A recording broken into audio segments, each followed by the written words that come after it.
Did you know using your browser in incognito mode doesn't actually protect your privacy? Take back your privacy with IPVanish VPN. Just one tap and all your data, passwords, communications, browsing history, and more will be instantly protected. IPVanish makes you virtually invisible online. Use IPVanish on all your devices, anytime you go online at home and especially on public Wi-Fi. Get IPVanish now for 70% off a yearly plan with this exclusive offer at ipvanish.com/audio.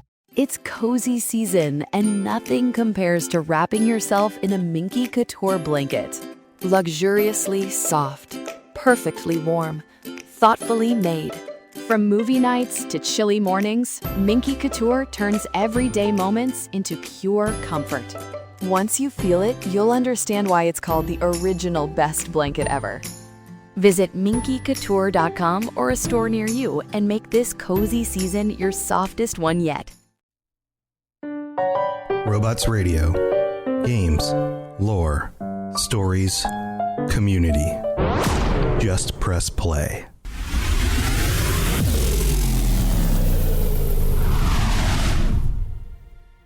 Welcome to the Fallout Lorecast, the podcast that explores the boundaries of our knowledge about the world of Fallout. So this is it. We're wrapping up another year. 2024 is in the books. We've been doing this podcast since about this time, right at the end of 2019. So 5 full years. We're going into the 6th year. 6 years. We're entering 6 years of the Fallout Lorecast. That is amazing. I had no idea that this could actually last this long or be this popular, and I have all of you to thank for that. So I thought it would be fun to wrap up the year with a kind of a different episode. I don't do these sort of Q&A episodes. I know some shows will do things like this as little bonuses and things like that, but I figured, you know what, let's put it on the main feed. Let's do a Q&A. I'm going to post about this on the Discord, which I did, and on social media and on the Patreon, and get a bunch of questions from all of you. And I can't guarantee I'll hit all of them, but I will hit the best ones and the highlights. And we're just going to take this episode one little question at a time, and we'll just see where it goes. So hang on tight. Let's see what happens. Here we go.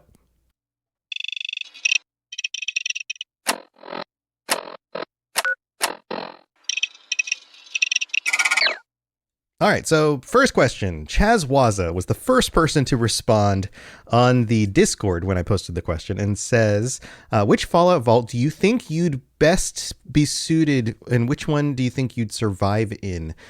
Oh man, that is a tough question. Okay, so I don't have just kind of a whole complete running list of every single vault in my head, but I think just off the bat, right from the beginning, probably none of the ones where terrible stuff was happening, none of the ones where there were like different conflicts for power or people were being driven insane by things. I think I probably, even just statistically, did I say just statistically, I would be on the worse side of that. I would not be on the better side of most of those situations. I'm gonna just have to pick something as simple as Vault 76, because most of those people survived, because statistically speaking, that's how that would work. So that's the most likely version. You know, you pick a control vault, or a vault that, you know, like 101, where it's not that severe, or, you know, 13 with, you know, the water chip, or any of those feel like I'm going to survive. But I think the funny answer is probably something like the Gary vault, because I would just be a Gary, and all the Garys just all were in there. So maybe I would just be Gary. Thanks for the question, Chaz. All right, Be Free writes, where do you want most to see a new Fallout game take place?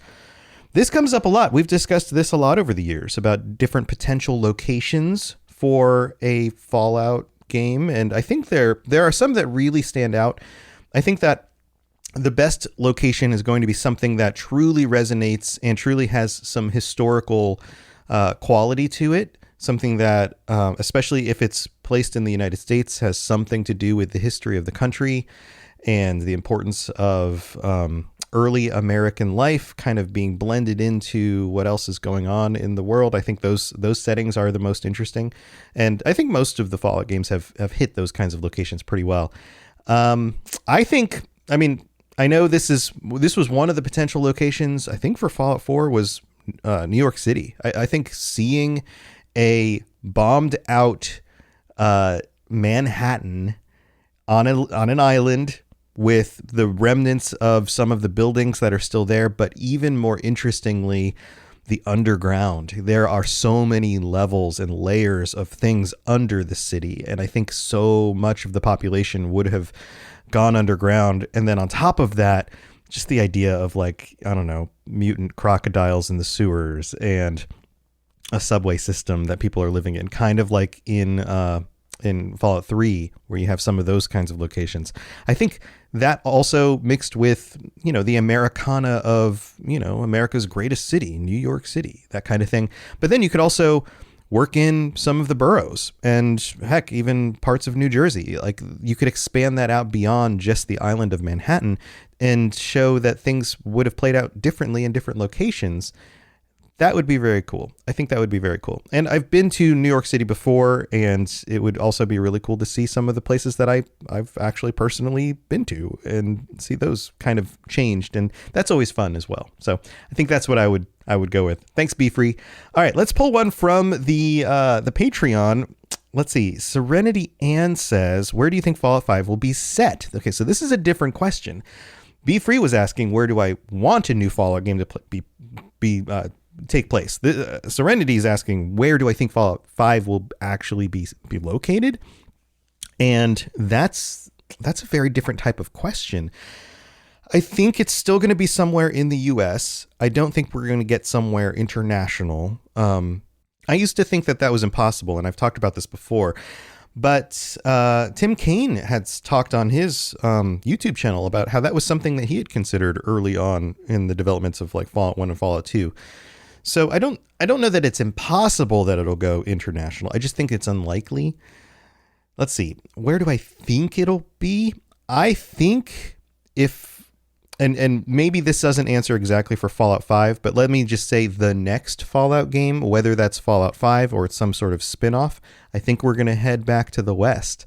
I think we're going to go back to some location over there. I think we're going to pull in some of the settings and things that are happened in New Vegas, but also are happening in the TV show into a video game that is set, if not in California, maybe in a place like Seattle or somewhere in Texas, I think. And Texas isn't really fully west, but you get the idea. Not the East Coast is kind of the idea.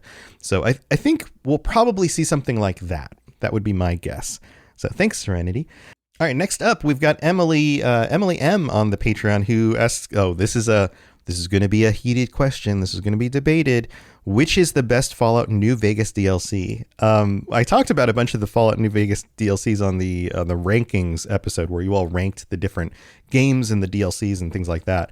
And this is tough because some of those DLCs are a little bit more debated than others in the community, but overall they all appear to be loved. So if I were to pick one over the others, it's going to upset the majority of everyone else who likes the other ones, because there's just a lot of them.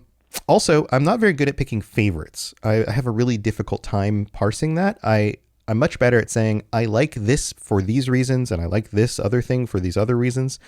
But if I had to pick a favorite, I'm not going to go with, I know these are all very character driven, and that's usually the reason why you would pick one over than the others, or maybe just the way certain things play out. But there's something about Dr. Klein in Old World Blues. We go back to Big MT and those old doctors, and heck, even the way that the robots look with the multiple old CRT screens and the blue lighting as opposed to like the green or the yellowish kind of coloring for the stuff going on in the game.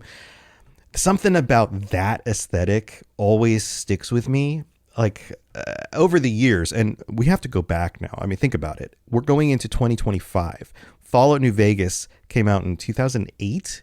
That was 16 years ago, right? Like, and yeah, it's fun to go back and play these things over again, but there's something about the first time you experiencing things. And I talk about this pretty often on the show as well. That first playthrough, the way things hit you the first time, and seeing the big MT and specifically these weird looking like monitors and screens and robots and stuff like that. Something about that felt so uniquely different from what we had seen in Fallout 3 and the rest of New Vegas at that point to me. And so that's why I'm going to go with Old World Blues. But let me know your thoughts. Which ones are your favorites? All right, let's move on. Let's go back to the Discord. We've got Daydreamer Nick, who writes, do you think we'll ever get a retelling or remaster of the first two games? So Todd Howard has spoken directly about this and said that that's not going to happen, that those two games are set in stone. They are what they are. They're classics for a reason. And Bethesda will not be revising those new games and bringing them up to speed with like current graphics and those kinds of things, which part of me is like, okay, that's kind of a bummer. It would be cool to see those. But there's another part of me that understands from the developer side how difficult that would be and how judged they would be on every little decision they make. And it would be very, very difficult to make people happy about that. And if they get any little bit wrong, they will stoke the ire of the anti-Bethesda side of the Fallout fan base. So it's a very dangerous proposition, and then they would be accused of just money grabbing and all of that. So I can totally see the hesitance to do that from their side of it.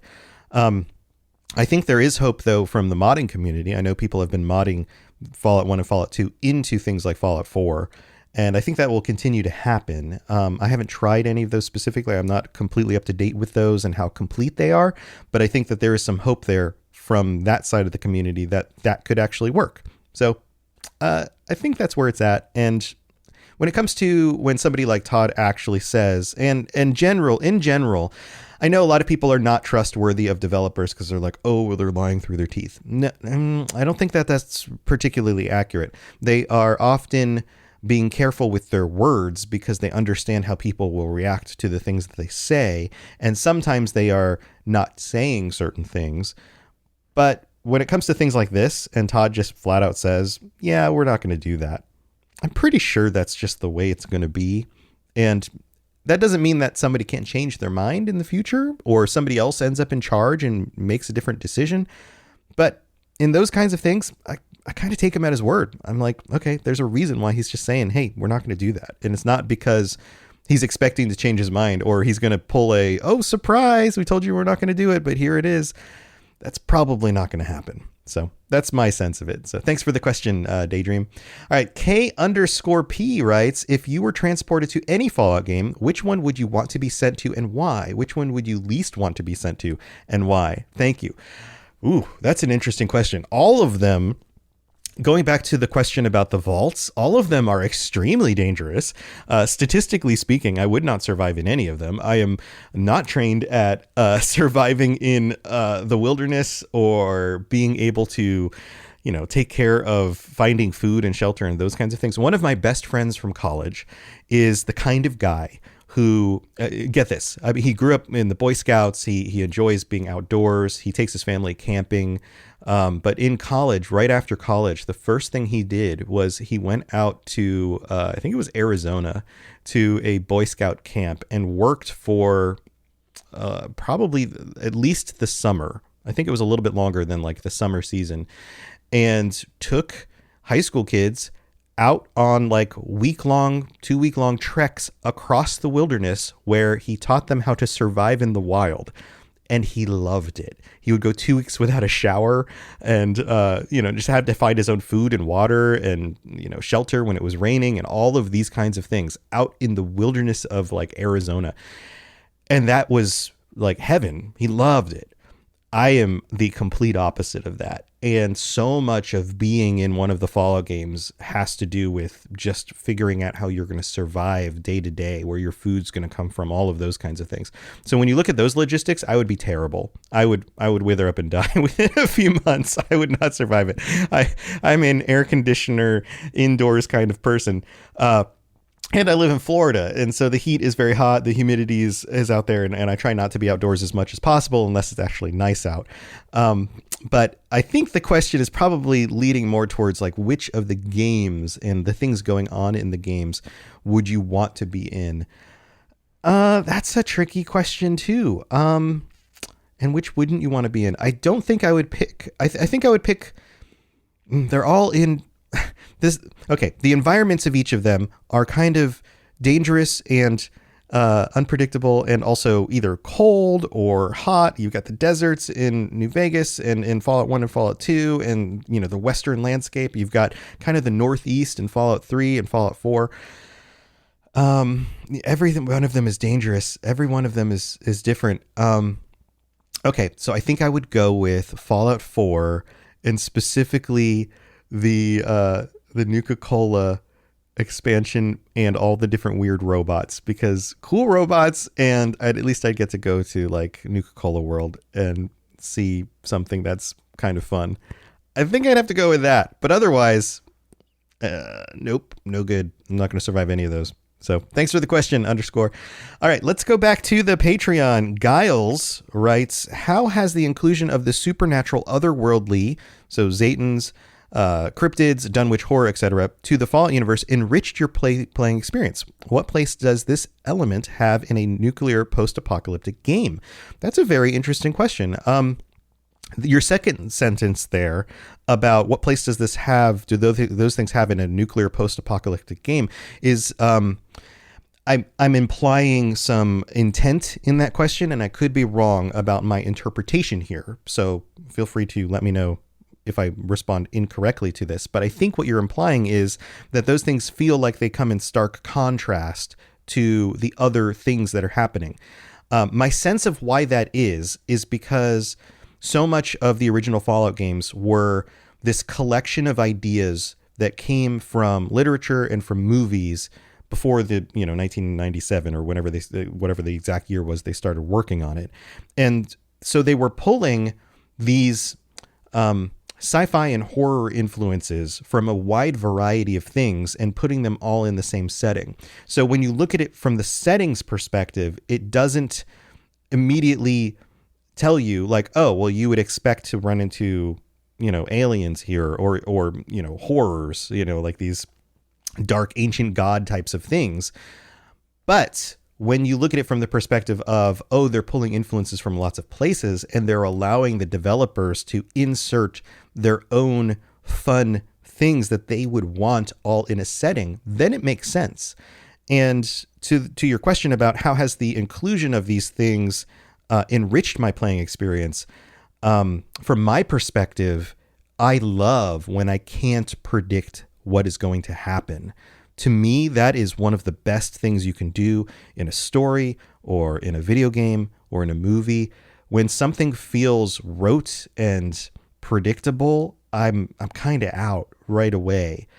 This is similar to in Elder Scrolls. When I first started playing Elder Scrolls, I didn't realize in Oblivion that you could become a vampire. I didn't even realize vampires were a thing.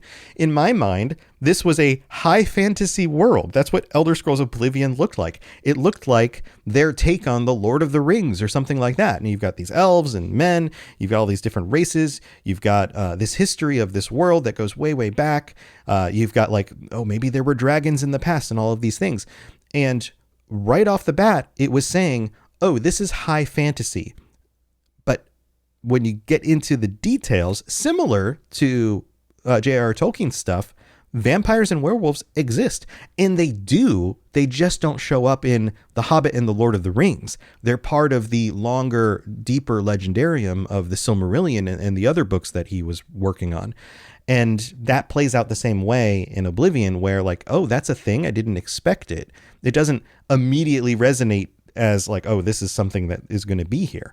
And in Fallout, that's where the aliens and the ancient gods and those kinds of things kind of fill out the world in a much more cryptids. Yeah, those two. They fill out the world in a much more interesting sort of way because they're tangentially sci-fi and horror related to post-apocalyptic stuff. But when you cram them all together, it's like, oh yeah, I added those extra toppings on the pizza. It turns out it's really good. So that's my perspective on that. That is a great question. And I'm glad that they've expanded out, or even expanded out initially, into some of those ideas and have continued to just kind of keep them in the background. They're not really foreground stuff, but they do keep showing up. And they're these extra little spices that keep things going and kind of unpredictable. So I do love that. So thanks for that question, Giles. All right, we're going to keep rolling with it. I'm not going to do a mid-break on this episode. I'm going to just put that stuff at the end in order to just keep going, answering questions. You all know about the Patreon. You know how all that stuff works. And gifting is a thing, but I'm not going to go into it. But here, let's move on. We have the Dash Dragon. This is on Discord, who writes, what weapon and gear would you use in the Wasteland, not limiting to things in the games? Example, using a sock with marbles is valid. That sounds awesome. Now I want a sock with marbles in like Fallout 76 and all the different skins and all the different kind of socks you could put it in, or bags or whatever. That would be really cool. I love that idea. All right. So what would I use? What weapons and gear would I use? So when it comes to equipment, armor, I would use whatever is most effective and I'm able to get my hands on. In real life, yes, give me power armor. If I'm marching into an area where it's infested by ghouls or something like that, yes, give me power armor every day of the week. Absolutely. When it comes to weapons, so my sense of it is, okay, so this is another thing that Tim Kaine talked about on his YouTube channel, which if you're not watching, absolutely go check it out. It is wonderful. He gives tons of insights and took notes from back in the day and fills in all sorts of details. But one of the things that he talks about is how early on they debated how common would ammo be? Would ammo still survive in the world? 80 years later, 100 years later, 200 years later, how would that work? And they came to the conclusion that they had a lot of different sources back in the late 90s. And some of them were saying, well, the gunpowder would get wet. It wouldn't last very long. The casings would eventually fail, any of those kinds of things. And so really you've got a few decades, but eventually the ammo would just go bad. Some of them said it would last longer, but the conclusion that they came to was even if the original ammo went bad, there would be people out in the world who were recasing ammo, who were making and rebuilding ammo. But even then, it would still be relatively rare. So if that's the case, and power would be rare too, like the kinds of power cells that would power your laser rifles and any of that kind of stuff. Also, it would be a lot harder to come across the laser rifle. Also, if you have a laser rifle, you are now more of a target for just other people who are surviving or raiders who want your gear because your gear is really nice. So, and I guess that you could say the same thing about power armor, but we'll go with weapons here for a minute. But I think I would probably carry something that was easy to hold on to, like a pistol that had ammo, but I would be very careful about using that ammo, and something that was, easy to stow away, easy to keep with me, easy to keep in a pocket, easy to, keep track of, but not super big, like a rifle of any sort. I think I would also have a collection of melee weapons because they don't require ammo. And when, or fuel, I guess you could have a chainsaw or something, but I think when you're working on your farm and a bunch of ghouls come by, yeah, you're going to want to shoot at them, but they move fast and it's hard to hit them and you're wasting ammo and you might need that ammo for something else. So having a really, effective sword or a hammer or something that you can smack them in the head, kind of like in a zombie movie, might actually be more effective in those situations, or at least more reliable. So I think I'd have a combination of those kinds of things. Especially because you could find parts for both and both would be repairable. Whereas more complicated gear, like you could be like, oh, well, I'd have a Fat Man, but keeping a bunch of mini nukes on you would be very difficult. It would be very hard to find new ones. And you could also blow yourself up. So maybe not so much. So I think that's what I would go with. That's a good question. All right, let's move on. let's see, there are no, I don't even remember the numbers anymore, but Wasteland Ronin writes, do you think Fallout will advance its storyline further into the future? What would you like? What would that look like? I'm sorry. Yes, I think that has continually been the pattern. The only thing that has really gone backwards in order is Fallout 76 because they wanted to do a sort of prequel thing. But even the TV shows are the most latest dated things in the Fallout universe. Every mainline Fallout game has moved the timeline forward. I think that will continue. And I think that we're going to see so let's look at the pattern that has occurred in the games. In Fallout 1 and Fallout 2, you have the survival of the people on the West Coast, and enough time has gone by that they've built these organizations, and you have the formation of the NCR and these formations of these different raider groups. But more importantly, you have humanity trying to band together and actually build society back, have the rule of law, and potentially voting for your leaders and those kinds of things. And then you have Fallout 3 and New Vegas and Fallout 4, where those kinds of ideas continue, and the groups seem to become stronger. The Brotherhood of Steel becomes more and more established over time. The different political factions and major factions become more developed. They continue to do research. I mean, the Institute continues to do research and develops more and more dynamic technology. I mean, heck, they've got teleportation and synths. All of that stuff continues to go on. And yeah, it seems like we get the destruction of the Enclave a few times, but they don't ever really go away. There's more going on. They're hiding out somewhere. And the Fallout TV show seems to lend to that idea.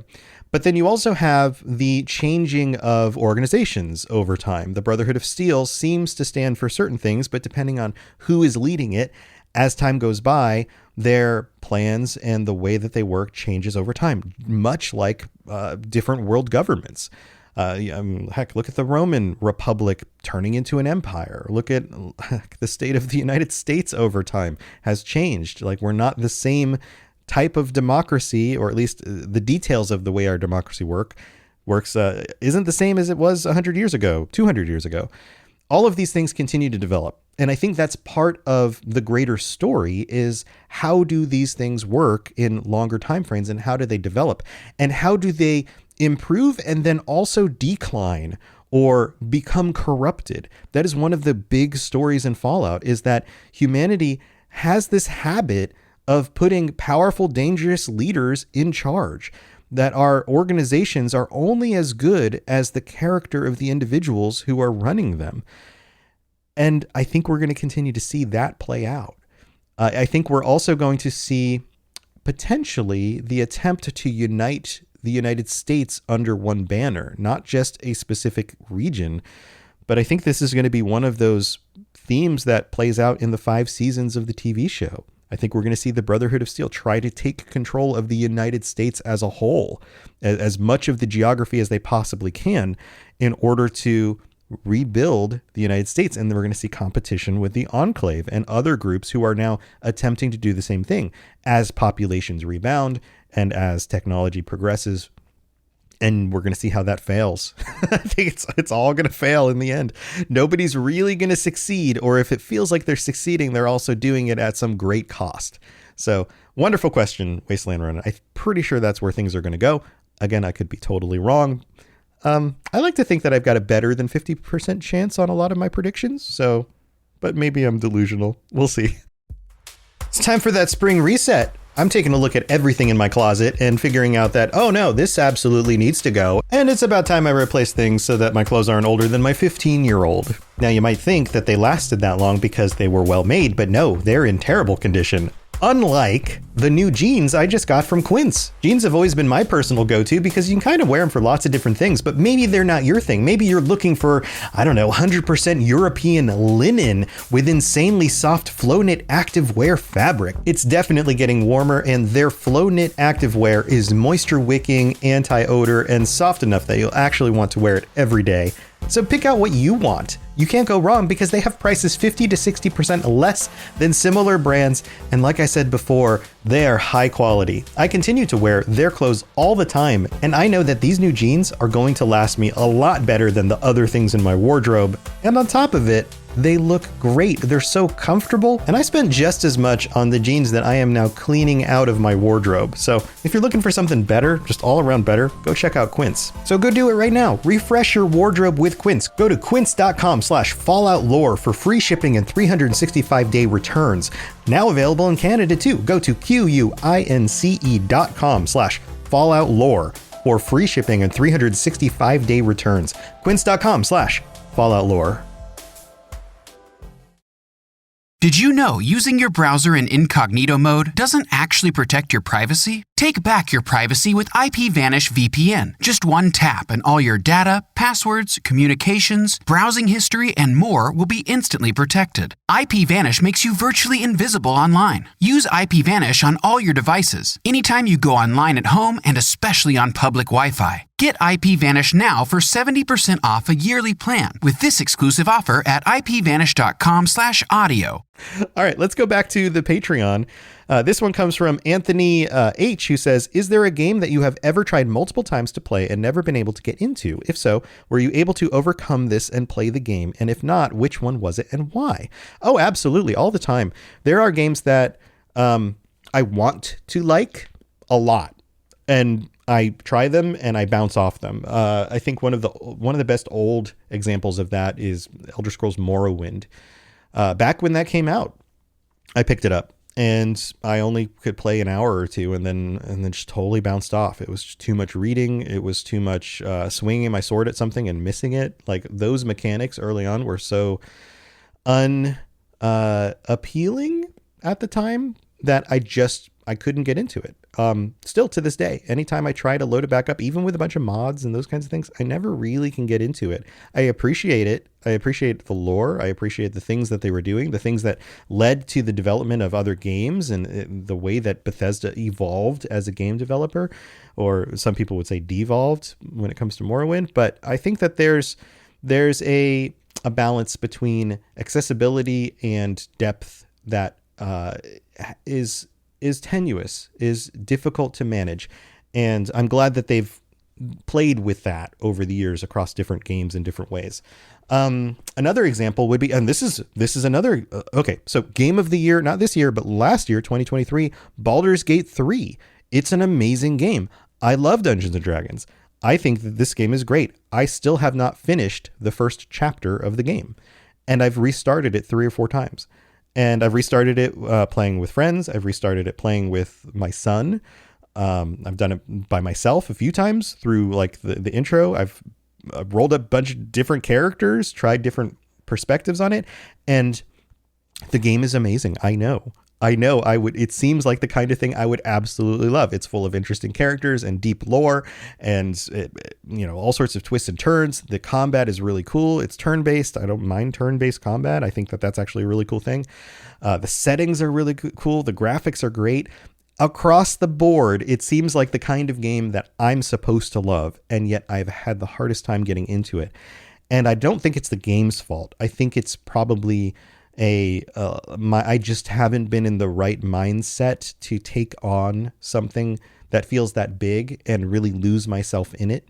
And I think that that's the problem, is that I haven't had the time or the resources or the energy to just lose myself in such a big thing. And so I keep going back to more comfort stuff, and that's a me thing, So that's a great question. Yeah, this happens all the time. And then it doesn't always stay that way. Sometimes things turn around and I just have to be right in the right headspace, and then I come back and I jump in and I get lost in it and I enjoy it again. So yeah, interesting question, Anthony. Thanks for that one. All right, let's move on. Let's go back to the Discord. We've got Cleric Rufio, who writes, do you feel the faction survivors and groups in Fallout games reflect humans' resiliency and drive to survive, or do you think they serve to highlight how little we as a species learn from past mistakes, arguably the same mistakes and hubris that led to the apocalypse in the first place, or both? Yes, I think both. I think human beings are complex, dynamic, and interesting to study and look at. We have both a uncanny ability to survive in most scenarios, maybe not as individuals, but as communities and small groups. You put human beings in a desert, they figure out how to survive. You put human beings on top of a mountain, they figure out how to survive. You put them on a spaceship, they figure out how to survive. You put them in a vault, they figure out how to survive. But at the same time, there's this thing that happens, which you're absolutely right about, where they learn from their mistakes, but then they still make the same mistakes because we are not fully rational creatures. In fact, we are not mostly rational creatures. We are mostly emotional creatures that sometimes make rational decisions. And when that's the case, and our systems become dynamic and big and complex enough, then we fall prey, especially when we become overly comfortable, we fall prey to misinformation and believing we're bigger and more powerful than we actually are, hubris. A lot of these qualities creep up. And we also just, and this is something I've discussed with my parents recently, we just have this habit in human history of wanting to put powerful individual leaders in charge of masses of groups of people. And those powerful individual leaders, for the most part, are in it for themselves. Because power corrupts, or because they are the kinds of people who just really want power. They really want money, they really want power, and that is their goal in life, and that's why they achieve it, because they focus on it. It's not because they want to be good leaders. It's not because they want to make the world a better place. Most of those people find ways of doing that that don't lead to power over other individuals. They find ways of doing that by being involved in their local communities, raising money for charities, being involved in religious organizations. Those kinds of people typically don't want to be the people who are at the top, who are making all those decisions. And so we just kind of have this loop. So you're right. I think both of those things happen. We are both very good at surviving, but we are very bad at thriving for long periods of time without things falling apart.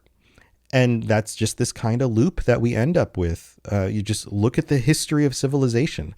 We go through these loops. And overall, there's kind of this upward trend in quality of life, but it doesn't mean that we don't fall back down again.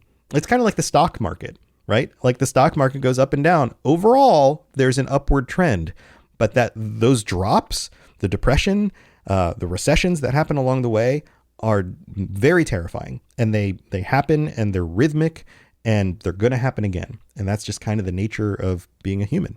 So there you go. That's my take on that. That's a great question. Dusty Ray asks, what new location would you like to see in Fallout 76? Appalachia is pretty big and runs through several states. That's a good question as well. I absolutely want more locations in Fallout 76. I think if they were to continue the map, and I'm not talking like external to the map, like the pit or Atlantic City. Those are cool in their own ways. But I would like to see the map actually grow a little bit more, and I would love to see it continue south. Appalachia runs all the way down into Georgia, actually technically the very top of Florida. I would love to see kind of a deep south kind of environment. We haven't really gotten that. We've gotten things that are kind of similar to that previously, but I think that would be cool. A place like Atlanta would be really neat to see. I think that would be cool. So it's a quick question, a quick answer, but there you go, Dusty. Thank you for that one. Bad as a Ninja 32 asks, where do you think, having seen the first season of the TV show, do you think they will go in the next few seasons? I think they're going to work their way all the way back to the East Coast. I think that's going to be the plan. I think that season 2 is going to have a lot to do with New Vegas. They teased it at the end of the season. We've seen some people taking pictures of some of the settings, just like before season 1, where they were setting up different locations, and those locations look like they're in Nevada. I know I don't pronounce it correctly. In the desert, those kinds of locations. So I think we're going to get a more deep and clear explanation of what happened to the NCR, how New Vegas plays out, how the end of New Vegas fits into the TV show. I think that they've heard the concerns of the community that, oh, they ruined New Vegas. They didn't ruin New Vegas. They have a plan. They're going to explain it all. Don't worry. And then we're going to continue back to the East. I think that we're going to eventually get locations that we've been wanting to see on the TV show. And things are going to kind of play out. I think it's going to be the sort of thing that expands across the country. That's my take on it. I don't have solid proof for why that is, but other than I think the fan base would really enjoy it. And I also think that it would be really cool to kind of fill in the gaps about like what actually happened with the Brotherhood on the East Coast. You know, who is this faction that's now over on the West again? What are their goals? Where is the Enclave? I think things will come to a big head. That sounds funny. With the conflict between these different groups or the remnants of those groups and what has happened in the future, and will set up future Fallout games. So I think that's where that's going. So there you go, Ninja. That's my answer to that one. Saint Geub, speaking of Morrowind, writes, does being a content creator change the way you engage with the franchise as opposed to someone who plays the games and watches the show for fun? Yes, it does. And I think it's natural that it does. Anytime your context that you are engaging with something changes, it's going to change the way you engage with the thing that you're engaging with. If that makes sense. Yes, it absolutely does. When you aren't a content creator, you play games because you simply enjoy playing the game, or you have friends playing the game and you want to be part of that. You watch a TV show because you want to just enjoy what's going on, talk about it with your friends, those kinds of things. Those things are still true as a content creator, but there's also a need to continue, two things. To continue engaging with something because you happen to be doing a show about it. There's a little bit more professional pressure around that. So there are times where I'm like, it'd be really cool to go do this other thing for a while and not think about Fallout, because I think about Fallout a lot. But there's a part of me I do this for a living, just like you do for your job, where you go, heck, if you're a plumber, it might be nice to not think about plumbing for a while, but Monday morning, when you go back to plumbing, you got to think about plumbing again, right? So there's that side of it. And it's Fallout. It's not like it's plumbing. It's not like I'm like, oh no, I have to think about Fallout again. But simply the fact that it is something now I require of myself means that it becomes more intentional. It's less about doing it when I feel like it and doing it because I need to. So there's a subtle change in that.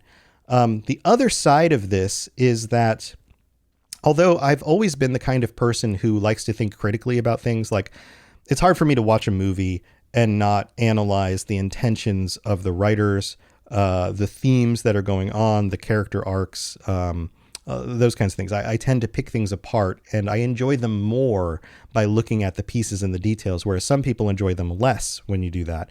I've always been like that, but there's even more drive to do that. When I do load up a game and get back in, or we get like a new update to Fallout 76, there's part of me that's constantly thinking about those things. And I still do lose myself in the games on sometimes, and just kind of enjoy playing them. But there's that nagging thing in the back of my brain that then kind of pipes up and goes, so that thing that just happened, here's why it happened, or here's what it means in the greater context. And it's like I've just been trained to see those things more, and so they happen more often. That doesn't necessarily mean it's less enjoyable. It's just a different kind of enjoyable. And it's not the same kind of enjoyable I get when I'm just doing something that I don't have to do a show about, if that makes sense. So that's a good question. It does change your perspective, but it doesn't make it worse or better. It's just different. So there you go. Thanks, Saint. All right. Sassy Lady writes, will there be a common ending in the season 2 of the Fallout show? It was a typo. I think it was probably on a phone. They meant a canon ending.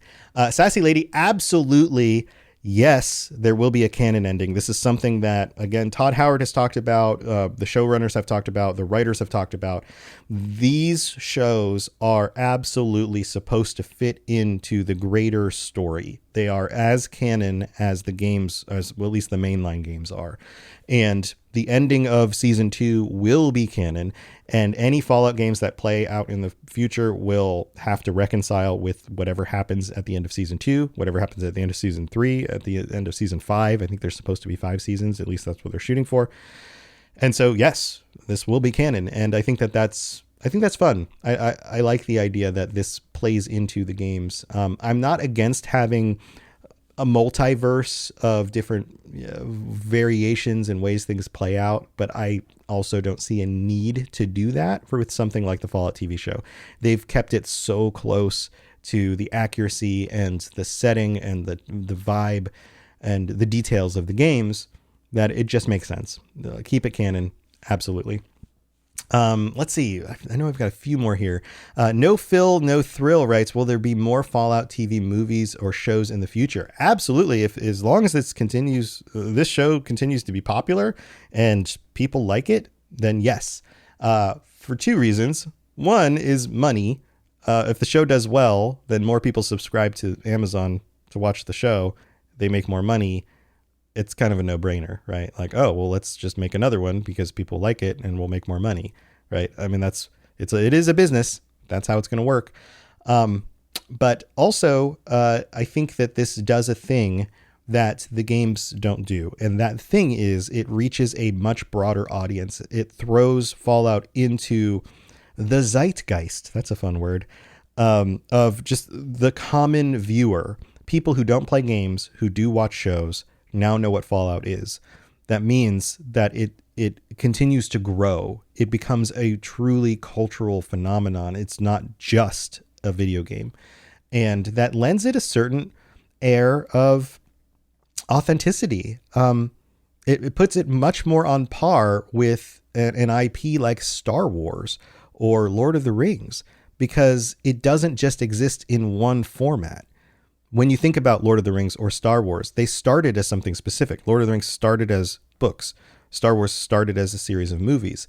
But now you can engage with those things across all forms of media. I don't see why Fallout can't do that. It's an amazing setting. It's got great stories, and it resonates with an audience. So absolutely, there definitely will be more shows, and who knows, maybe movies. Maybe they'll do a movie. What if season 5's finale is a film, kind of like the X-Files did at one point, where they had the TV show and then they were like, okay, we're going to do an actual big budget movie. Now, movies don't really hold as much gravitas as they once did. I don't know that that's necessary, because a really long episode of a TV show with a big budget feels kind of like a movie. But who knows? I mean, it could happen in the future. Thanks, No Phil. All right, let's keep moving. We're getting close to the end here. I think I've got through almost all of them. I might have missed some from some of you, but I apologize if I just didn't notice them, or they were on social media and I just forgot they were there or whatever. But I've tried to pull together everything I possibly can. This one comes from Sutek, who writes, question, in Vault 81, we eventually learn about the super virus and Curie and seeing what the virus does to a Vault dweller. However, when our character is attacked by the same creatures, we do not get infected. What is your reasoning behind why we cannot also suffer the same fate as the kid? And I just realized the same is true of spores, PLSE Vault in New Vegas. I think there's a typo there. We are breathing in the spore experiment. Why don't we become infected? Okay, so the simple answer is they just didn't want to design around that happening. Like, they have limited resources in designing the game. That would have led it into some other complete storyline where you would have had some sort of infection and needed to get the infection fixed in order to function normally in the rest of the game and all of that. And they just didn't plan to design that out. I think that's the real answer. But the in-lore answer that I would give for these things is that the efficacy of viruses, spores, drugs, those kinds of things can change over time. And a lot of times they will actually go down in infectiveness or whatever, right? So in the case of a virus, maybe the virus was much more dangerous and able to spread when it first went through the vault. But over time, especially without the ability to continue to evolve and change, or maybe due to the ability of continuing evolving and changing, it just doesn't affect the same way it did in the past. It is not as infective. Maybe also your experiences out in the wasteland have built certain immunities and you just aren't as potentially infected by it as the Vault Dwellers would have been that were back in the day. Same thing could happen with spores, although I think that's less likely for spores to lose their efficacy over time. But I think you could probably make the argument for, well, maybe it affects different people in different ways. It doesn't affect everybody the same exact way. Maybe you have to have a certain amount of a dosage. Like, there are little details you could tweak there about why that does or doesn't make sense, I guess. But I think the real answer is that they just didn't write that part out. They didn't. That would have taken continuations of the storyline, potential options, potential environments. Do they allow you to leave the vault and then now be infected and infect other people? That's a whole thing to have to program and design around. Or do they keep you in the vault until you solve it, and then that's part of the quest line, and then now you get out of the vault, and so they just kind of encapsulate it in one little section? There's a lot of what ifs when you take a variable that can expand like that and try to work it into a storyline. So I think that's the real answer. So there you go. Let's see. Scrolling down, we've got just a few left. Rando Wasteland writes, through all the Fallout games that you've played, what is your favorite environmental storytelling scene that you've happened upon? Skeletons on the toilet, gnomes up to devious activities and whatnot. I guess another one of those favorite questions. I guess I would have to just draw on, like, which ones do I remember the best? I think the first, like, okay, so let's go way back. The first time I saw a baby carriage with like skeletons around it was like, that one hit me. I was just like, ooh, it's one thing to see like dude on a toilet or like, you know, bum on a bench with a bunch of drugs next to him who, like, you know, overdosed himself because the world was ending. Those things are like, I don't know, that you kind of expect them, but then like, oh, that was a family and they had a baby and they got blown away, no fault of their own. You know, like, that stuff hits you a little bit harder. Outside of that stuff, I do like the gnomes. I think that's a great one. When the gnomes show up in these funny situations. I think there's a yard. Where is it? Is it in Fallout 4 or Fallout 3? I think there's a yard of the backyard of a house that has an entire setup of what seems like an entire community of gnomes.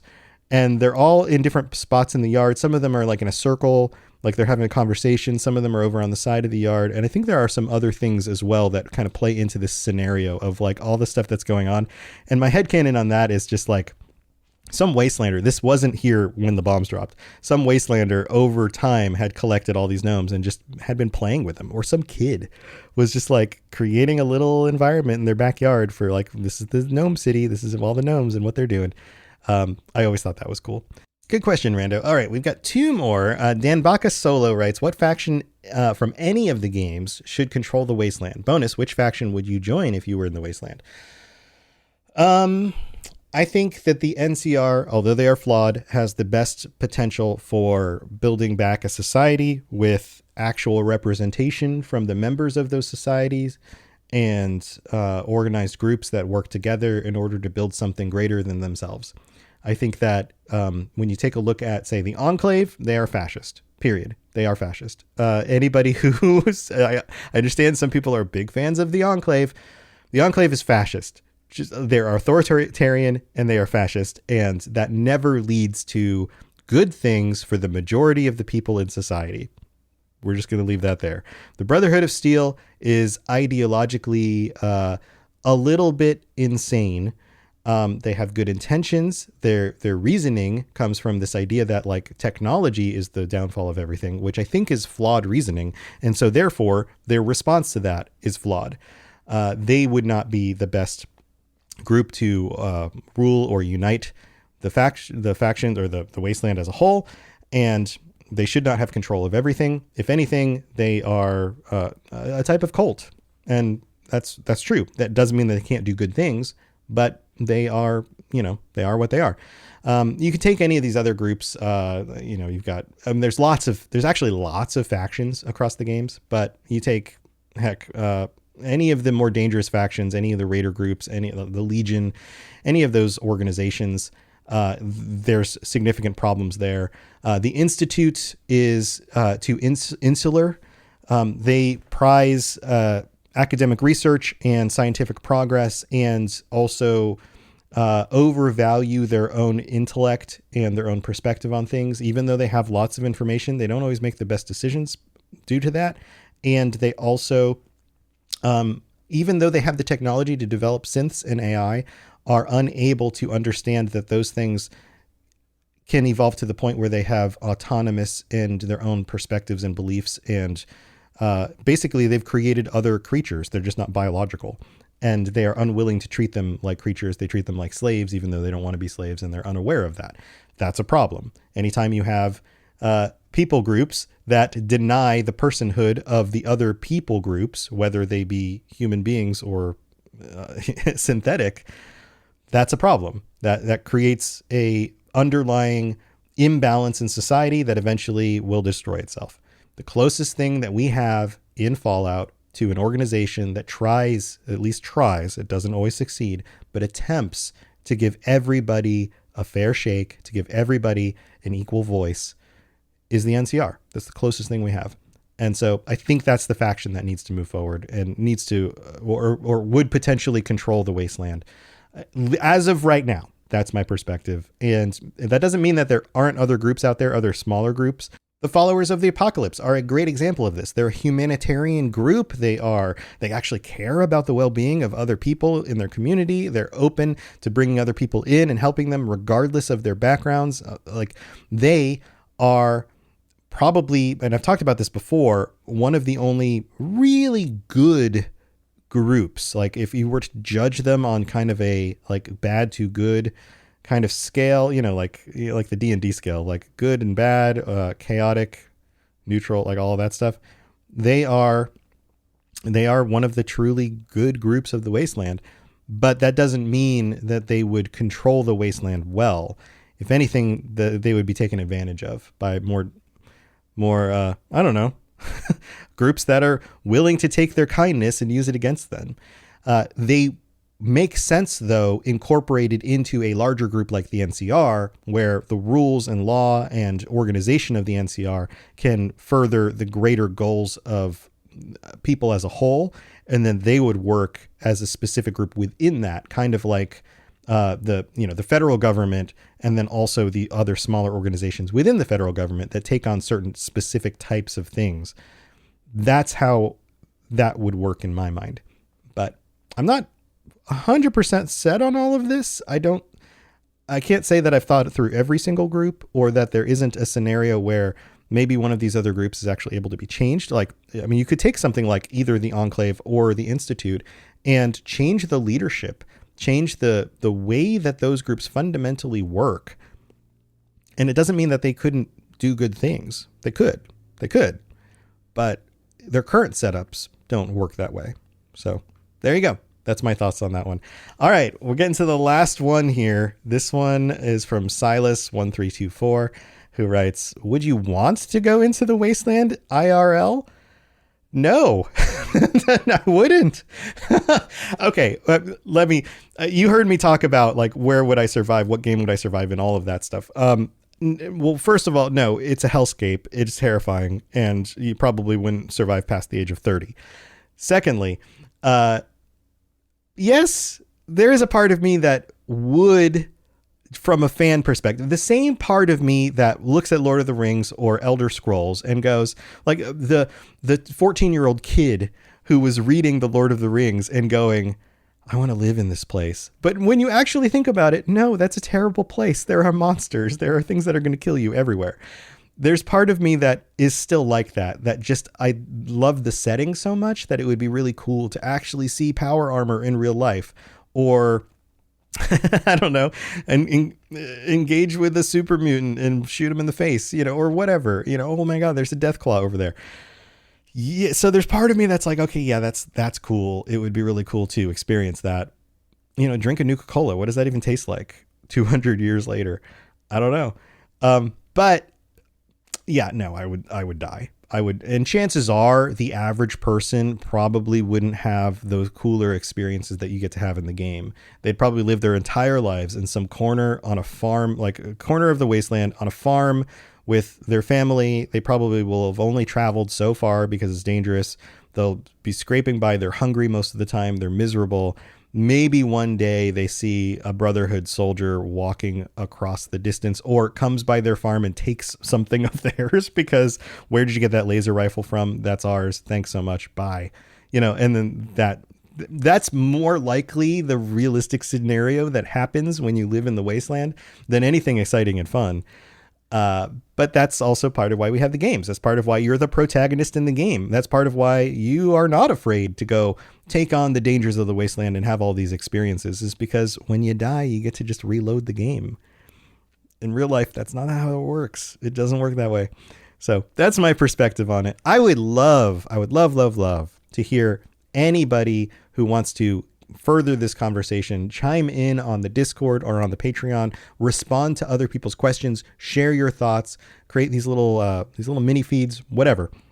I'd love to have more of this conversation, and heck, maybe even talk with our patrons at the end of this month about some of these questions. I mean, we could pick and choose certain ones, and just people could kind of roll with the conversation, have kind of a very open kind of last patron episode of the year sort of thing. So that'll be coming up. Let's see. I think we're pushing that back because traditionally that would be on Christmas. Yeah, that would be next week on the 25th. We're not going to do it on Christmas. I know a lot of people are busy with other things.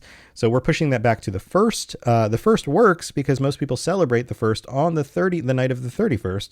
So the day of New Year's will actually work. So it'll just be one day late into the next year and next month. So come join us for that. And remember, you can gift patron subscriptions. There's like, if you are still looking for something to give a friend, or you want to ask somebody for something, you can gift them. You can get and set up as many months at whatever tier you want. Also, there's brand new stickers and t-shirts. I've updated all of the stuff that goes out every 3 months to people at different tiers. If you're at the $10 tier, you get a sticker every 3 months. If you are at the 25 or higher tiers, you get a t-shirt every 3 months. It's just another extra way of saying thank you so much for your support. I hope you enjoy them. I really like the nuke going through the logo of the show. I think that one's really cool. There's an FEV bottle. There's a Pip-Boy with the logo on the screen. I think that one's cool. And then what was the other one? There's the bottle cap. It's a Nuka-Cola bottle cap, but it says Fall Lorecast instead of Nuka-Cola. I think they all look good. I always want these, but I never allow myself to get them because they're only for patrons. They're not up on the shop. You can't just buy them. You have to be a patron in order to get these. So go check those out.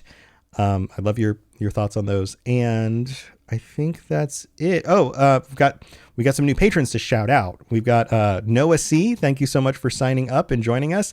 And then also big shout out to our Sentry bot, Larry D. Appreciate it. And we're at 101 current patrons. Vault 101 patrons. That's pretty cool. Thank you so much for your support. And of course, there's other ways. You share the show. Here's to another show, another year of all this fun stuff coming. And if you'd like to share this with your friends or comment on an Apple review, I will read those out on a future episode. You know how this stuff works. All right. I can't wait to hear some of your responses to some of these questions. And I will see you next time. And stay safe in the wasteland. Bye, everybody. To plug into everything else we're doing, check out robotsradio.net. Reach out to me on Twitter at robots_radio. Check out the Robots Radio Rocket Club, where you can join me and a bunch of our other creators creating your podcast, starting a new podcast, or helping your current podcast grow. There's more information about that on robotsradio.net as well. And you can always talk with us and the entire community, over 2,000 people on the Robots Radio Discord. Come join us. We'd love to chat with you. See you guys next time.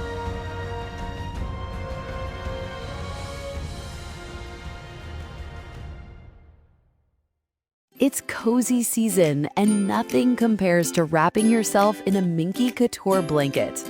Luxuriously soft, perfectly warm, thoughtfully made. From movie nights to chilly mornings, Minky Couture turns everyday moments into pure comfort. Once you feel it, you'll understand why it's called the original best blanket ever. Visit minkycouture.com or a store near you and make this cozy season your softest one yet.